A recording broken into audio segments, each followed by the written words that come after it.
Hi guys, today is Thursday, April 16th, and I am so excited you're here. Hopefully you had lots of fun yesterday playing with your family, doing the animal scavenger hunt. Were you a good farmer? Did you find any of your animals? Or did some get lost? You'll have to tell me all about it sometime.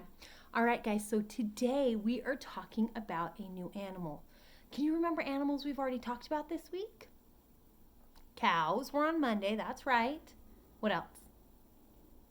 Chickens. That's right. We talked about chickens on Tuesday. And what was yesterday that loves to play in the mud? That's right. Pigs. All right. Can you guess between our two animals that are left to remember from yesterday what we're doing today? That's right. It's sheep. All right, guys. Look how cute these sheep are. Now, usually we have lots of things that we get from an animal that we're used to that we can eat. So some of you might eat lamb sometimes, but probably not a lot of you. The things that lamb or sheep are most known for are look at how big and fluffy they are. That's right. That's where we get wool from.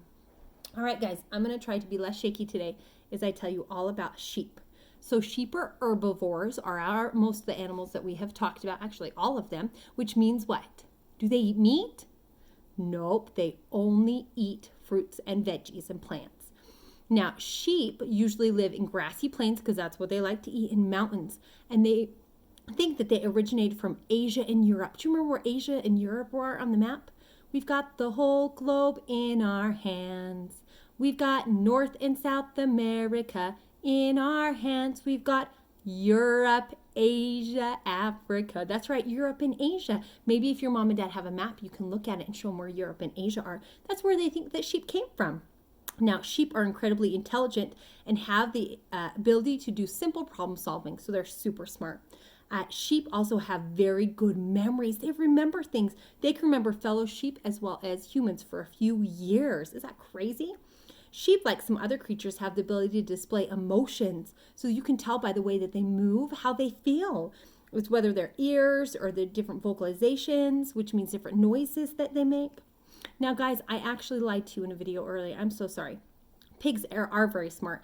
But when I'm saying who is smart enough to be trained like a dog, it's actually sheep.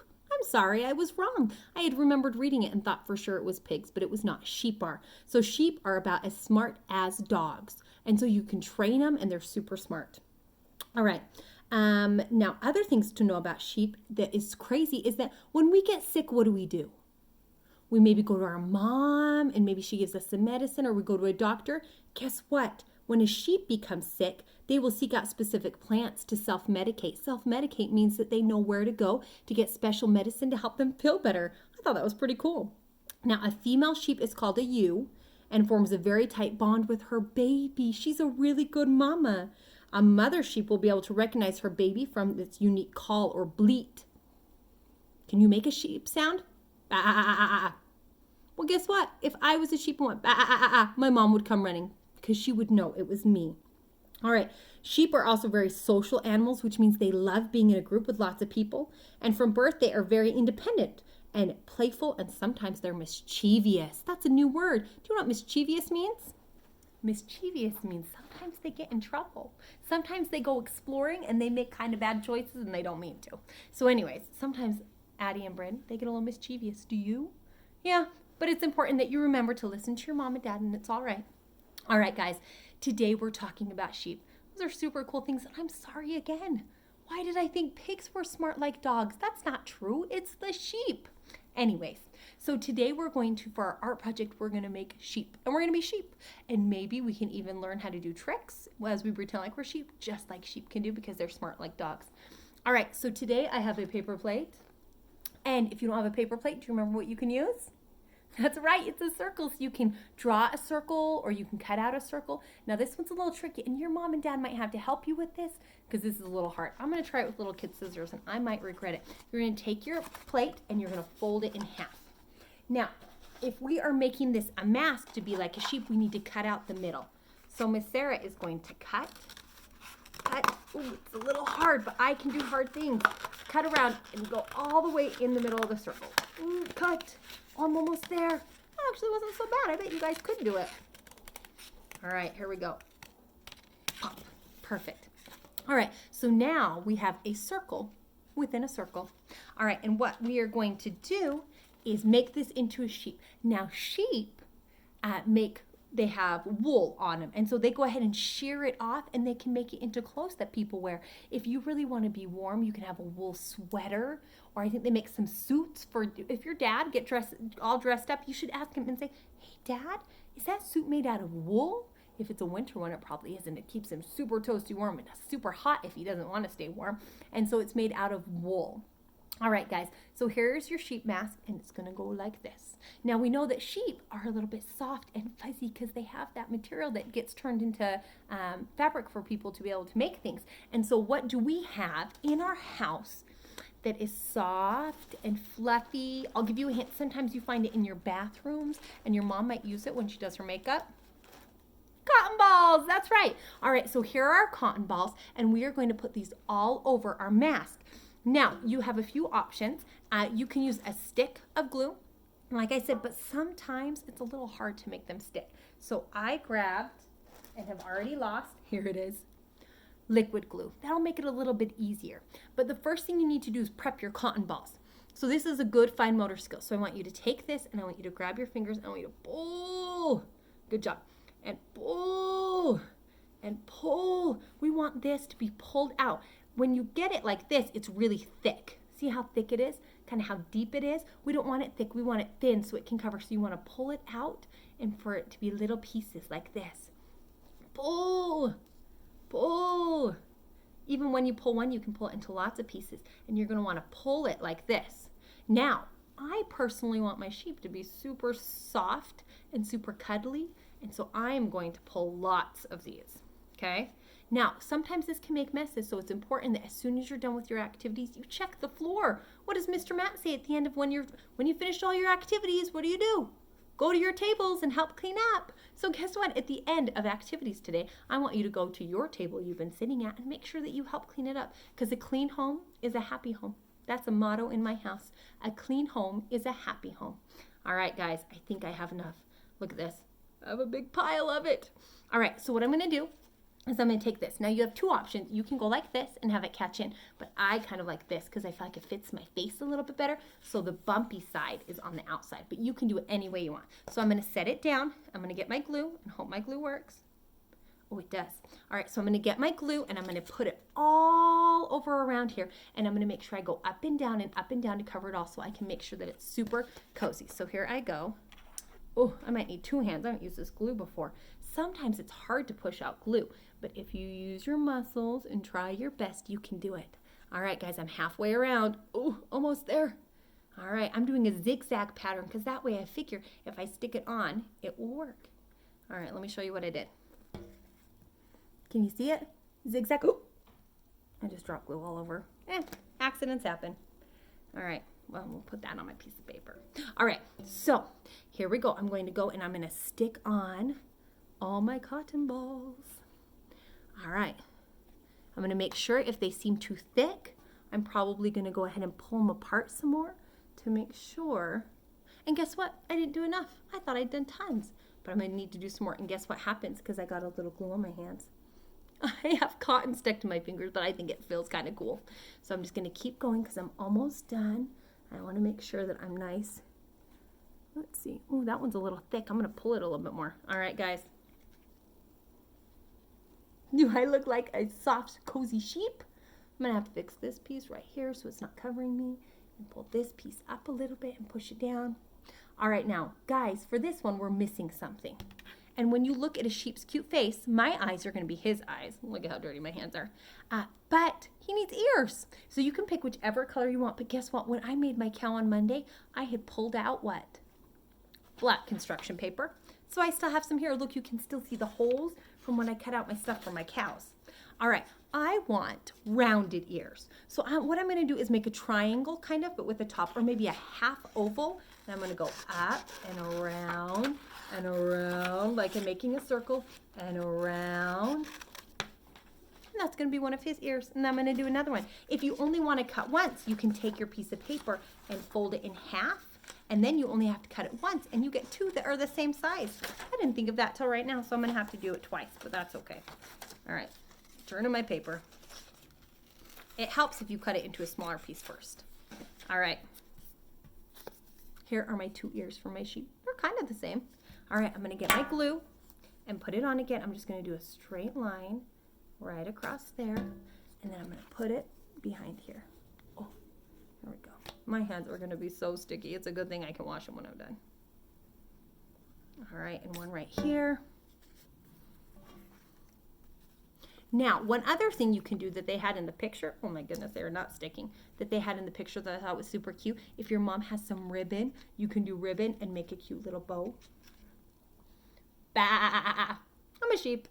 Anyway, so this is the sheep, but it would be super cute if you're a girl and you want to try and make a bow to put in the corner. It'd be super cute. And then maybe you can go around and do tricks and be a sheep, because sheep are super smart.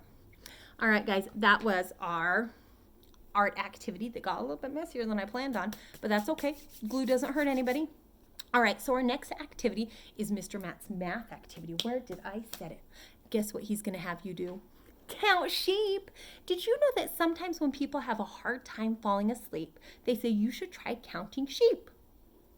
Well, sheep are known to like to jump over things. So they jump over fences and jump over things. And a long time ago, someone said, well, maybe what you should do if you can't fall asleep is imagine sheep jumping over your bed and jumping over your bed, and you can count them. And when you just think about that, then it's an easy way to fall asleep. So Mr. Matt took on that and made a bed, and he made his sheep. And you're going to go ahead and cut the sheep out, and then guess what you're going to do? Have them jump over the bed. 1 sheep, 2 sheep, 3 sheep, and you're going to be able to do that, and that'll be a way fun activity. Mr. Matt will explain more to you. But I want you guys, maybe if you're in bed today and you think, oh, Mom, I'm not tired, I can't go to sleep, maybe you can imagine sheep jumping over your bed. All right, our other activity today is literacy. Now, we've been talking about this word all week. What does literacy mean? That's right, it's words and it's letters and it's learning how to read and understand things. All right, so this week we are we're doing letter tracers. So for our letter tracers, we have our letters of the week. Now let me tell you what those letters are. Our first letter of the week is V. V for volley. V, v, v. Now some people go the, but that makes you think there's an on the end. And it's not violin, it's violin, right? V and volley. So make sure when you're making the V sound, you don't go the, you go v, v, v. V for volley. V, v, v. Ooh, tickles my bottom lip a little bit. All right, now when you're making a V, you're going to start at the top and you're going to go diagonal down and diagonal up. Now that is the capital or the uppercase letter. The lowercase letter looks the exact same. It's just smaller. So that is an easy one, because remember we talked about how important those lowercase letters are and that you always write them. So here's your big one, down and up. And for your little one, same thing, down and up. Now you have to be a little careful. You don't want to go ahead and make it look like a U. If you don't get that sharp point down and up, then it's going to look like a U and people will think you don't know your letters, and I know that you do. So V, down and up. I have letter tracers in your pack, so I want you to go ahead and find your V and start working on those, okay? But on the letter tracer, there'll be all of our letters of the week. So this is the letter V. What sound does V make? V. And if it doesn't tickle your lip, you might not be doing it right, so keep trying till it tickles. V. All right, our next letter of the week is Q. Now, Q is a little bit tricky because Q, when it makes it sound, actually has a U next to it. So Q-U, qu, quilt, and squeeze. Q's in it. Anyways, Q. So what you're going to do is, it's really easy because you're just going to make a circle and then a line off the side. Q. Q for quiet. All right, the other one is easy. It's kind of like you're making an A or a P, and you're going to go ahead and go around and go up and down, but instead of stopping like you do for an A, you'll go down and over to the side, right? So here we go. Circle up, down, and a tail. Q. Q for quiet. And remember that Q, a lot of the times when you see it in words, it has a U next to it. All right, so capital and lowercase, but remember, unless it's the beginning of a word like queen, then you're going to go ahead and doing lowercase one. So it's important that you remember how to do your lowercase, okay? Q, qua. All right, our other letter of the week is kind of one of my favorites. Can you guess why? Upside down. It's because it's an S. S for Sarah. I always thought S's were so cool because you can make it into a snake and it looks like a snake. So this is an S. It's a little tricky to make. What I like to do is pretend like I'm making a circle and then stop. All the way circle and stop, kind of like a squiggly line. The nice thing is the capital and lowercase look the same. Q did not. Lowercase and upper were very different. But S, capital and lower are the same, just like V's. S for so. Good job. What's something S you might find in a farm? Maybe straw? Yeah, just a thought. All right, S. All right, guys, we have one more. And it's Binny's favorite letter. Can you guess why? B for Brinley. Ba, ba, ba. Or B for bounce. Ba, ba, ba. All right, so for our B's, we do a straight line down and then a big bump and another bump. All right, now pay attention to which way the B's bumps go. It's the same as the D's bump, but a D is a big one. B's do little ones. All right, so B for bounce, ba, ba, ba. And remember, the B faces the same way. Straight line down and then a circle. Straight line down and then a circle. Now remember, if you were to turn it this way, it would be a D. We are not writing D's, we are writing B's. Straight line down and then a circle. Okay, so that's a B. What's a B word you might find on a farm? Barn? Maybe balls? Maybe bunnies bouncing? B. Good job, guys. All right, so you have letter tracers, and I've put all of those letter tracers on one sheet for you to practice writing.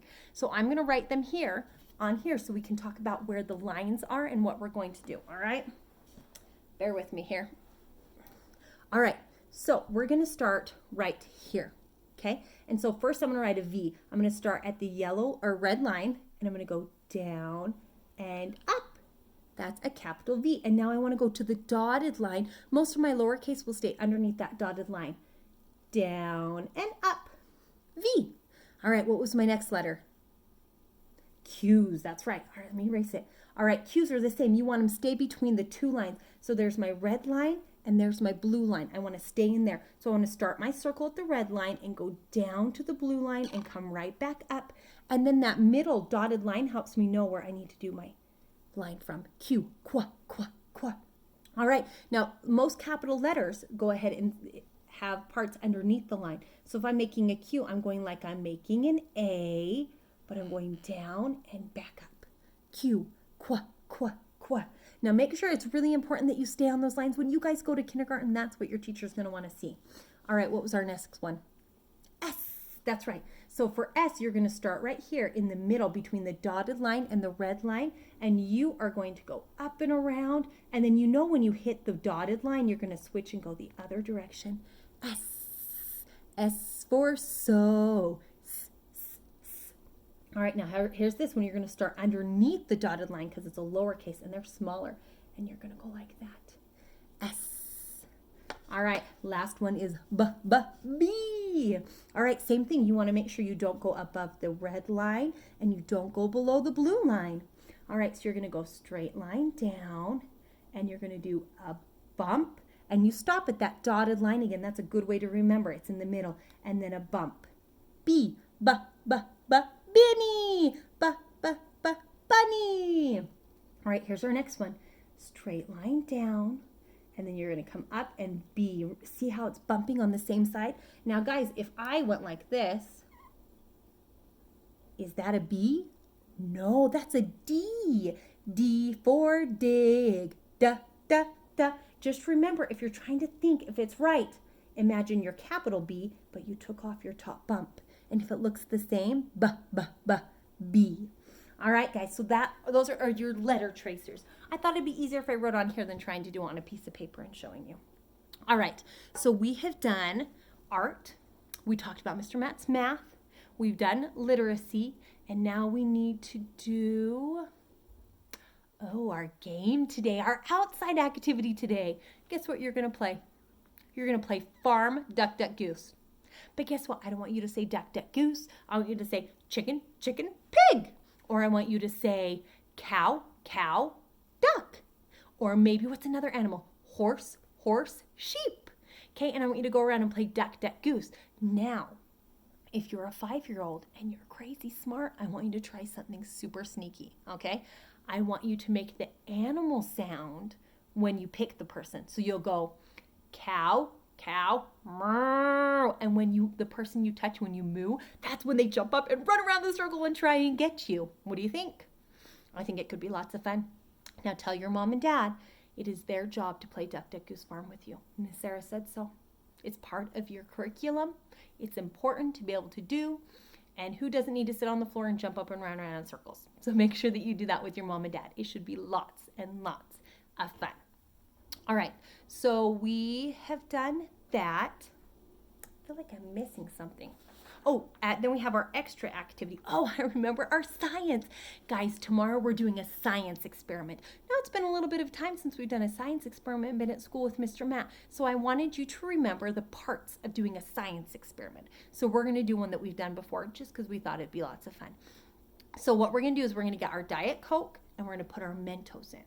Now, we already know what happens, but I want you to think about it. So we need to know what our supplies are. Our question is, what happens when I put Mentos in Diet Coke? Do you remember? It's a little bit crazy, but if you haven't seen it before, I'm not going to tell you. What do you think is going to happen? Do you think they sink to the bottom and just stay there? Do you think they float to the top? Do you think they dissolve? Dissolve means they go in like a piece of candy and then all of a sudden they're gone. When you did Easter eggs, did you dye Easter eggs last week? Did you put the little tablet in and watch bubbles happen until they dissolved? Maybe that's what will happen. So that's our question. What happens when I put Mentos in Diet Coke? Do you think it'll be messy? We'll have to think about it. All right, our next question is, what supplies do we need? Supplies are important. You have to have things for your science experiment. So I'm going to need a liter of Diet Coke. Check. I'm going to need Mentos. Check. And because I've done the science experiment before, I know that I need to put the Mentos in a little circular cylinder like this and put them all in so that they drop in fast. Because I know what happens when I put them in. And if you don't put them in fast, they don't all go in. You might get a little messy. Why do you think I'll get messy? Do you know what happens? You're going to have to wait for tomorrow if you don't know. All right, so those are the supplies we need, right? And then we need our hypothesis. Our hypothesis is our guess. What's going to happen, guys? Our question is, what happens when we put Mentos in Diet Coke? Our supplies are Diet Coke, Mentos. I'm going to do it outside just to make sure I don't make messes because we've got to see what happens. And a cylinder that I'm going to go ahead and create to make sure they drop in fast. What's your hypothesis? What do you think happens? And maybe if you've already seen this experiment, you can have a different hypothesis. What does happen to the Mentos? Maybe you don't care about the reaction that happens when they touch each other. Maybe you wonder what happens to the Mentos. Do they sink to the bottom? Is there a reaction? Maybe if you already know, you can ask a different question and we can try and figure it out together. All right, so that is for tomorrow for our science experiment. Now, guys, when you're at home, you can do this all the time. Miss Sarah thinks she's going to start reading a chapter book to you guys. And do you guys remember we started reading